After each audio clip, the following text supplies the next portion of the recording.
back, podcast friends. Welcome to HERPath, the podcast for busy women looking for purpose, health, and happiness. My name is Gabby. Let's dive into another episode. Today, we want to talk about mind blocks and mindset and how this can keep us from achieving our goals. What exactly is a mental block, though? So a mental block is a psychological or mental obstacle that keeps us from performing a specific task, accessing particular skills that we have within us already, keeping us from accessing some of our own information that we've gathered over time through experience, despite having the skills and the ability to do all the things. It's kind of like hitting a barrier in your brain that keeps you from thinking clearly or acting effectively.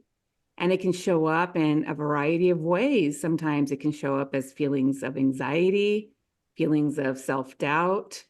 It can show up as feelings of confusion, or simply as an inability to generate ideas or solutions. And we've all been in that situation where we feel like we have a physical wall that we can't get past when it comes to our mindset and our thinking.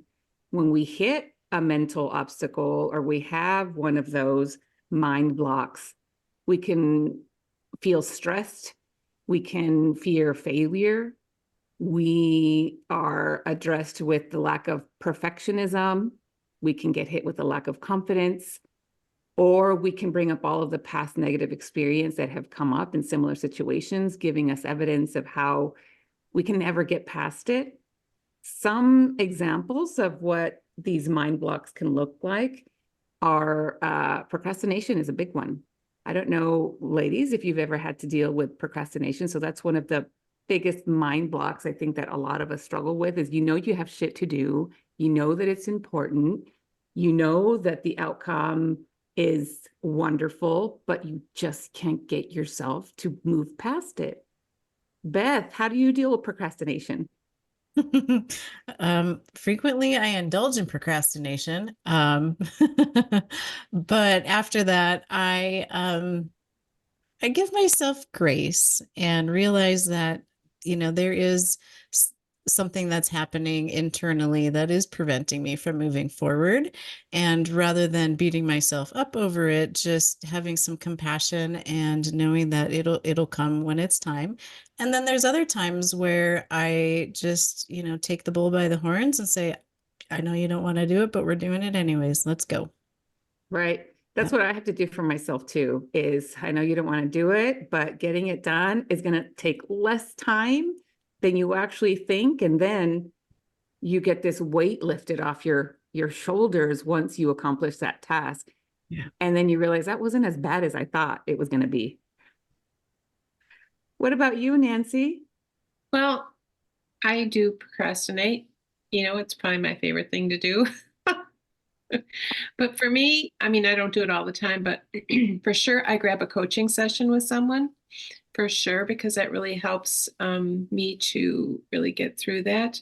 But one of the things I like to do is to, think back on when there was something that I had procrastinated in the past and when I finished it, and that just focus on that feeling, that sensation of accomplishing it.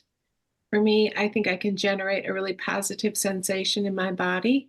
And when it is fear, I always say to myself, okay, fear, you're coming with, you can sit in the passenger seat, but you're not driving the car. I like that.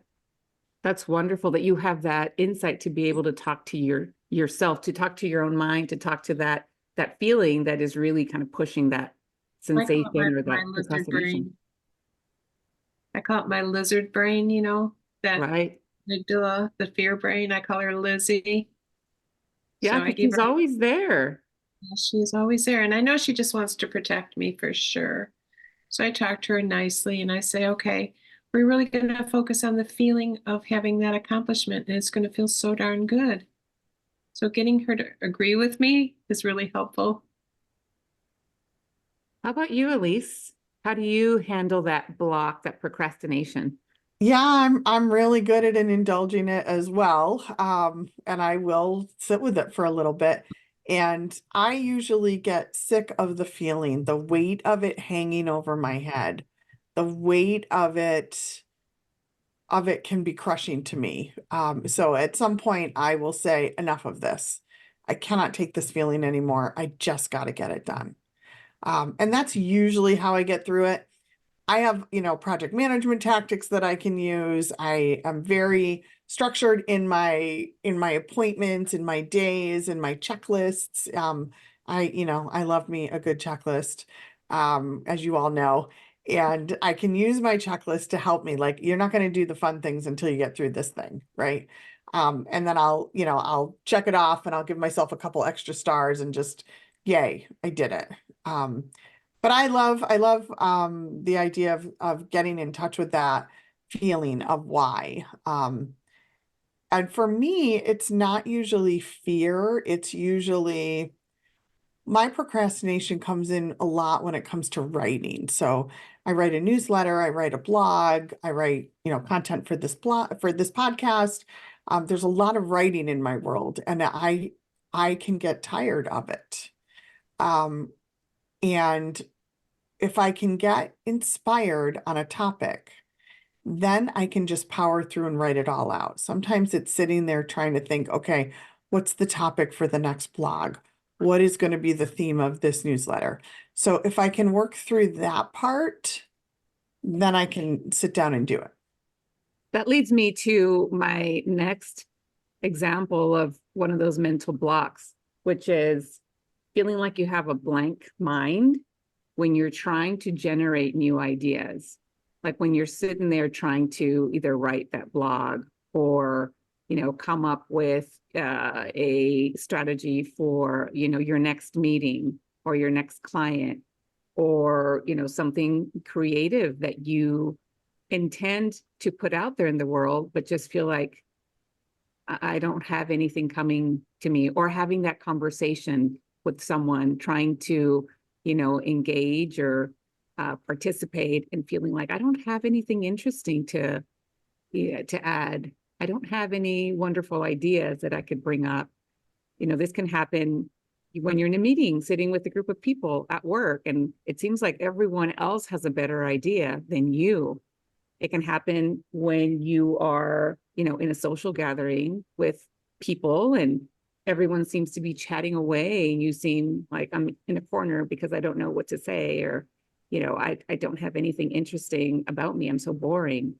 So having that blank mind when trying to, I call it a blank mind. I don't know if you ladies call it something else or when you've experienced it, but feeling like I don't have anything to add. I don't have anything interesting to contribute. How have you all dealt with situations like that? How about you, Elise? Yeah, so for the writing piece and the blog, the content development, I go back, when my mind is blank, I have that blank mind often. I'll go back to experiences. Where were the experiences that impacted me, that left a mark, that taught me something, that propelled me forward or propelled me backwards? And I'll use something out of that. What was the nugget? What was the thing? In social gatherings, I like to deflect from myself. And I don't know if that's right or wrong, but for me, it's easier to start talking about the other person. So tell me about, hey, we haven't met before, but we both know, my friend Jill. Tell me about yourself. Tell me, how you met Jill, how you blah, blah, blah, whatever, or some way that connects us. So you're here at this event. What brought you to this event? What is this charity about? What is this, tell me about you. That always breaks the ice for me. How about you, Nancy? How do you deal with that blank mind when you're trying to generate something? For me, it's interesting because if I'm doing something like in the summer, if I'm mowing the lawn where like my mind is just like free and yet I'm physically doing something, ideas will come. It's like almost when I don't have a way to write them down, they come. Like if I'm in the bathtub, I get lots of ideas if I'm doing something, even if I'm a hands and knees floor washer, I don't like the mop. But if I'm on the floor washing, like doing something with my hands, either sweeping or back or something, ideas come. I know it's crazy, but there's got to be something neurologically that goes on. It's like my mind is off it and then it comes. A lot of times too, like the night before, I'll set an intention, like before I go to sleep. And in the morning, I wake up with like tons of ideas. In social situations, like this happens a lot for me. So I like to think ahead of time, like some ideas that I can talk about. So that helps me. Those are wonderful strategies. And it's interesting that you mentioned how when you are distracted with another task, it seems like your mind is liberated and open and exploding with ideas. Exactly. I think for me, it touches upon like the censoring yourself. It's like your brain, or at least my brain, I feel like a lot of time wants to censor me, tell me, oh, don't even think about saying that. You're going to, offend somebody, or someone's going to think that is terrible idea, or, you're going to make a jackass out of yourself, or people are not going to think you're smart enough. And so I think all of those things for me, when I'm actively in a situation, like actively wanting to think about what to do, what to say, how to portray it, that it's more like a censoring. And then over time, my brain has just gotten used to it, that it just goes quiet in those spaces. And so just like you mentioned, also thinking ahead of time, okay, this is what I want to present. This is what I want to say, or I'm going to bring up these pearls, or I'm going to ask questions about this ahead of time, kind of helps counteract some of that self-censoring to feel like I can contribute, because it's all in there already. I mean, we already have all of that information and creativity and there's a lot to add, but it's just that self-censoring, because we're such a harsh critic of ourselves, can just block that creativity and block that ability to participate or feel confident in participating or bringing up new ideas. How about you, Beth? Well, I was going to say, like, as Nancy was talking about, as she's doing something, mowing the lawn or doing a task, that's kind of a mundane task, that's when ideas will come to me. Or being, for me, I live in Colorado. And so anytime I'm out on a hiking trail and walking, and ideas will just start flooding, or driving out into the countryside. And the most, inopportune times when you can't write anything down, happen frequently to me. So I definitely get that same thing that Nancy does. And, in social situations, I'm like Elise, it's a lot easier for me to talk to somebody else about themselves if if I don't have an idea or something to share, like in a group setting or like in a work meeting. If there is an idea that I agree with, I'll just maybe just add on a little bit to what somebody else has already thought or said. And I think a lot of times I will just be the observer rather than the participant in those situations. Yeah. And that's okay too. I find myself putting myself in that situation too, where if I'm actively engaged and enjoying it, to be okay with being the observer, the watcher, the listener. I think I get into trouble when I do a lot of comparing myself to, oh, that person has a lot going on, or wow, they have so many ideas, or oh my God, they always have something quirky and funny and smart to say. When I start going down that rabbit hole for myself, then I get into this really critical kind of space that again shuts down that creativity, creates that mental block, and it's more out of a lot of negative self-talk that sometimes starts to come in. Over time, though, kind of with practicing positive affirmations and journaling, because I have gotten to the point where I could be aware of that negative self-talk when it's happening in future situations when it comes up and it's blocking the ability to participate or get certain results in a conversation or through work. It gets a lot easier to kind of push that negativity, that criticism away, to be able to allow that creativity and allow that that work or that engagement to happen. What are some other examples that you all can think of mind blocks or kind of obstacles that keep us from really putting ourselves out in the world? Can you all, Elise, what do you? Yeah. So when I was thinking about this topic, in the work that I do, which focuses around busy career women, and a lot of when I think about mental blocks and when I listen to clients talk about mental blocks, I think about the environment and our social norms and workplace cultures. So things like imposter syndrome, not ever feeling like you're good enough or you have enough skills or you have the right degree. That self-doubt that we all have, not seeing the facts of where we've been and our good attributes, but really thinking those thoughts, I'm not good enough, I shouldn't speak up, I shouldn't be here, what if they find out?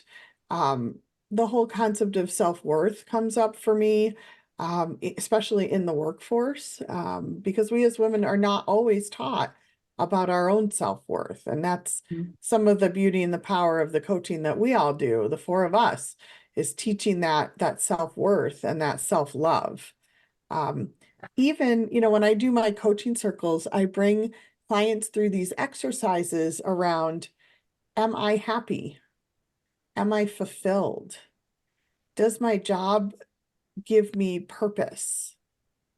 Does my life give me purpose? I will ask these questions. And first of all, it's surprising to me that women don't ever think about that. They never take the time to stop and think about themselves in that deep way. What do I want from my life? Am I fulfilled? Am I happy? Do I have purpose? But teaching women how to do that, I think, is so important to kind of get over that mindset, because we can all get in that mindset. I'm a busy mom. I have to take care of my kids. I have to take care of my spouse or my partner. I have to take care of the people around me. If I'm in the sandwich generation, I need to take care of my parents. And then I need to do this job. And the job will sometimes take me where it takes me. And I never stop to think, is that what I want? So I really tried to take this topic and apply it to the women that I work with. And those are some of the things that came up for me. What about you, Beth? Well, I think the self-doubt and self-criticism is something that comes up a lot. And I think that's normal for all of us. We have a human brain, and that was part of our survival, is like judging and evaluating and analyzing and comparing. And now that we are, in this world that we're in, that seems to be where we're getting tripped up and blocked in a lot of the times. And so it's just this part of our brain that is innate in us, and then it's happening, and then it happens, and then we're beating ourselves up because it's happening. And so for me, just reminding myself in those situations when I do have a block, or there is like I'm falling into, comparing myself and like how far I am, or all of those things, just to remind myself that it's normal. You have a human brain, and there's nothing that's gone wrong. Yeah. I love that. And Nancy, how do you tackle those situations when you get overly self-critical and negative and find yourself in that block mentally? Well, first I got to ask myself, am I getting enough sleep? Am I getting enough nutrition? The other thing too is I do hypnotherapy. And so I work a lot with people and their inner critics, and we create the inner cheerleader. So having the conversation with the inner critic, getting to know the inner critic, and yet knowing why it came in, when it came in, the benefit of it, and yet creating the inner cheerleader can be really, really helpful for people. I love that. Something that I hear from all of us is identifying the root cause is very, very important. And so that does require some aspect of self-awareness and acknowledging what is going on in the moment, that you are experiencing some sort of mental block, some emotion, some thought process that's happening in the moment. that is keeping you from being your full self? Because all of it is already in there. You already have the knowledge. You already have the experience. You already have the ability that's already within you, but something is keeping you from accessing it. So already just having that awareness, like that is happening in the moment, is very powerful. And that allows you to identify, okay, what is it that is going on for me right now? Is it that I'm comparing myself with that person? Is it that I am feeling inadequate? Am I feeling like an imposter, even though I have all the knowledge? And that'll happen to me. For example, I'm a doctor and I can be in a room of brand new doctors and feel like, oh my God, these people, they know a lot more than me. Or, they have more experience. Somebody questions something that I've been doing for the longest time and already feel inadequate, feel like maybe I'm missing something. Do I not know something? Is there some new information out there that I'm not aware of? And then I start, my brain starts being that asshole to me, like, oh no, you don't know. Everybody's smarter than you. You barely made it. And acknowledging that happens, and then being able to know, I got this. Stop it, brain. We got this. We're okay. We know what to do. We've done it a million times and been successful at it. It takes practice of having that awareness that is happening, knowing that I'm being self-critical, and then having a solution for it, trusting myself, having my own back, feeling that I know what to do and it's going to be okay. But it takes time to really get into that place where it's not so automatic just to go the negative route and shut yourself down. So challenging that negativity is uncomfortable, but is necessary in order to get through that block. Elise, you want to add? Just, one of the tools that I use to get through that block is what you're saying to yourself. Is it fact or story? Is it fact or story? And if it's fact, give me the data. Give me the supporting information. Prove it, right? Almost prove it to me that that's a fact. Right. Because and for successful women, we want the facts. We don't Yep. want the bullshit. We want to see, okay, give me the facts. Give me the Yes. truth. Absolutely. And I do. I kind of stand tall there and say, we're not moving forward until you show me the data, show me the facts of this. Because it can be so ingrained in us, right? From our childhood, from what we see around us. That's the way it's always been. But really pointing out truth or story is so, it's such an eye opener for people. It's that moment like, oh my God, I've been telling myself this story this whole time. And challenging those fixed beliefs that we have, right? Sometimes we just have these beliefs that we think, like you say, that we feel like that's the truth and that's just how it is, and being adaptable, allowing your brain to adapt, allowing your brain to challenge some of those thoughts that you just thought it's just true. This is just how it is. And then also being okay with not being perfect. I think that's something that took me a while to embrace, is that, yeah, maybe I don't know it all. Maybe there is somebody else who has better knowledge. It may even be one of my patients who may teach me something new. Hey, doc, I read this online. What do you think about this new treatment? I've never heard of it. Why don't you tell me about it? But it took me a long time to get to that point where I was okay with not being right all the time, not knowing everything, and admitting that. And it gives so much freedom. There's just so much, allows me to, show up as my best self when I'm not so worried about being perfect and being right all the time and being the absolute expert at whatever it is.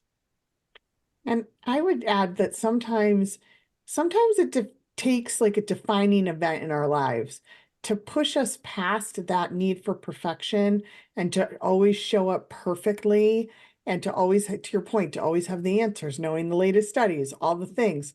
I find that trying to do that on your own can be hard.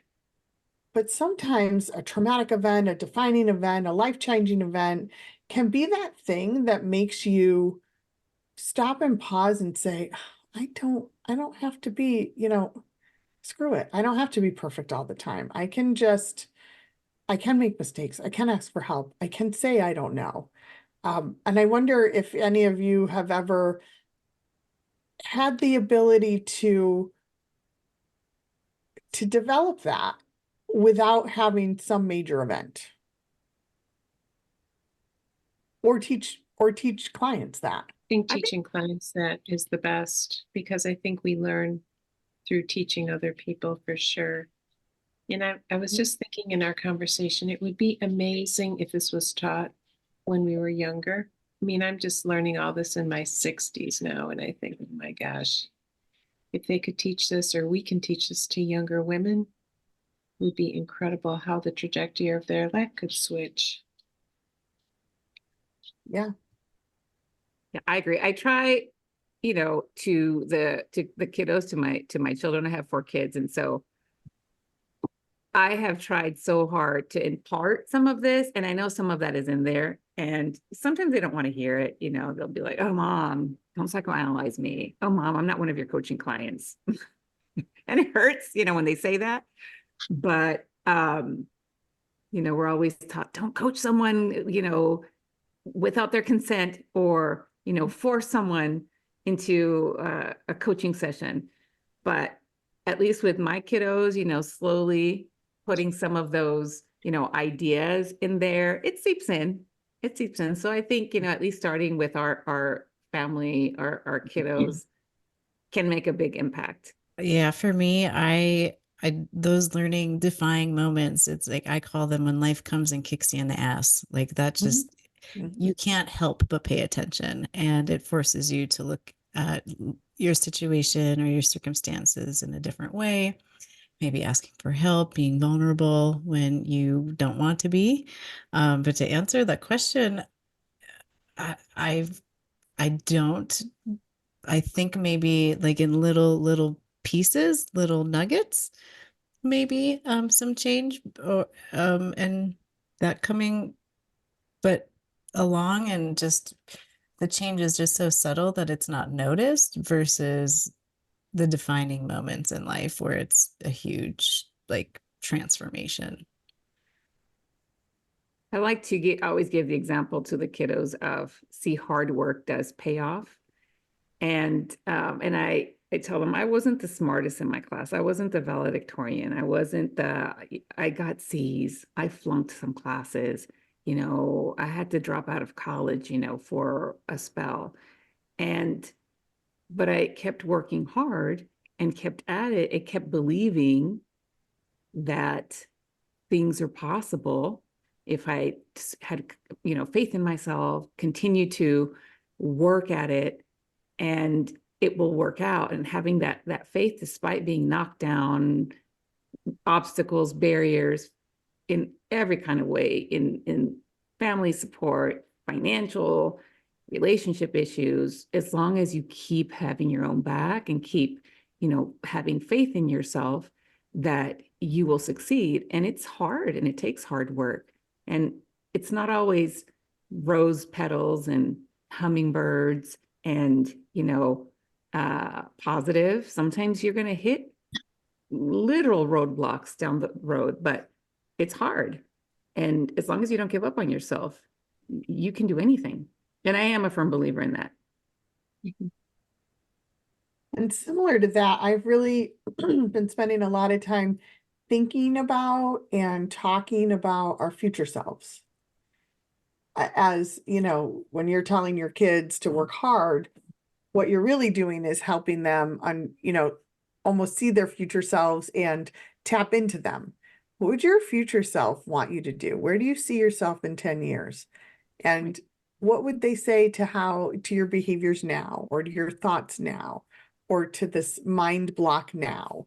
How can your future self help you get past that? Yeah, and I love the resource of journaling, kind of having that daily practice of getting your thoughts and your feelings and experiences down on paper, so that you can really examine what is going on for you and decide whether or not those thoughts that are, running through your mind, whether you want to keep them, whether they're helpful for you, whether they serve any purpose, and maybe intentionally thinking about or putting down on paper in your journal thoughts that you feel would be more helpful for you, generate more positive feelings, or even neutral feelings that serve you better so that you can have a better outcome in those situations in the future, and help you get past some of those mental blocks with more ease, because they're still going to come no matter how experienced and how expert and how awesome you are. You're still going to have those mental blocks and barriers. I think they just help us grow, those blocks and barriers, even when you're kicked down. I've had a lot of experiences, and there's nothing I regret, because, I like who I am today, and I feel like I am the sum total accumulation of all those experiences. Yeah. And also having an amazing coach, like you women, for me, have been amazing coaches. You have been super objective, non-judgmental. And, I think for all of us, having a coach that can, because it's the game of life. So, if you think about it as a sporting event, the game of life, even those amazing athletes with all those abilities, they have coaches that can help augment what they already have within them. And so similarly, having a coach in your life, I think, is invaluable that can help you objectively hold that space for you to bring out what is already within you so you can have the best results in how you're feeling and functioning on a daily basis. I agree. Amen. Yeah. Preach. Well, thank you all for joining us this week. I hope you enjoyed. I know we definitely enjoyed talking with you, and look forward to meeting with you again next week.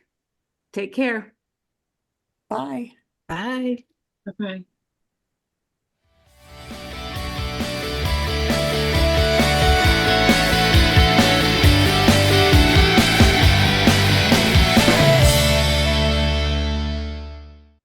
Hey, one more thing before we leave. This podcast is for informational and entertainment purposes only. We are certified professional coaches, but this broadcast is not a substitute for medical or psychological advice. Okay, thanks for listening. See you next week.